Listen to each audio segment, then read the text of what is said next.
শক্তিশালী একটি ঝড়ের আঘাতেই কুপোকাত এশিয়ার তিনটি দেশ। টাইফুন গেইমির তাণ্ডবে এরই মধ্যে লণ্ডভণ্ড ফিলিপাইন, আর ব্যাপক ক্ষয়ক্ষতির শিকার জাপান ও ভিয়েতনাম।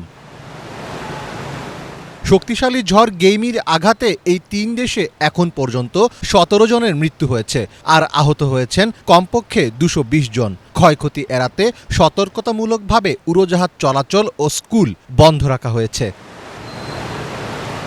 শক্তিশালী টাইফুনের আঘাতে বিপর্যস্ত হয়ে পড়ে ফিলিপাইনের রাজধানী ম্যানিলা ও আশেপাশের বেশ কয়েকটি শহর। এছাড়া রাস্তাঘাটের পাশাপাশি তলিয়ে গেছে ঘরবাড়ি ও গুরুত্বপূর্ণ নানা স্থাপনা। সম্ভাব্য ক্ষতি এড়াতে বন্ধ রাখা হয়েছে শিক্ষা প্রতিষ্ঠান ও সরকারি দপ্তর।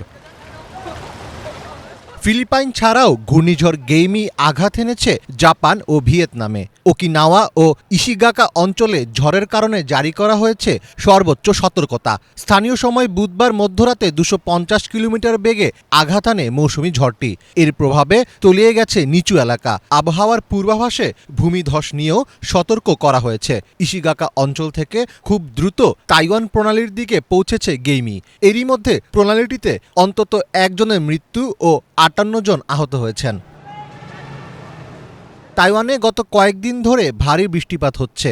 এর ফলে দেশের বিভিন্ন অঞ্চলে বন্যা দেখা দিয়েছে, ঘটেছে ভূমিধসের ঘটনাও। এতে অন্তত ৬ লাখ মানুষ বাস্তুচ্যুত হয়েছে। মৌসুমি বৃষ্টিপাতে দেশ যখন বিপর্যস্ত, তখন ধেয়ে আসছে শক্তিশালী ঘূর্ণিঝড় গেইমি। এই কারণে তাইওয়ানে স্কুল, কলেজ ও স্টক মার্কেট বন্ধ করা হয়েছে। এছাড়া ট্রেন ও ফেরি সার্ভিস বন্ধ এবং বিমানের ২৫০টিরও বেশি ফ্লাইট বাতিল করা হয়েছে।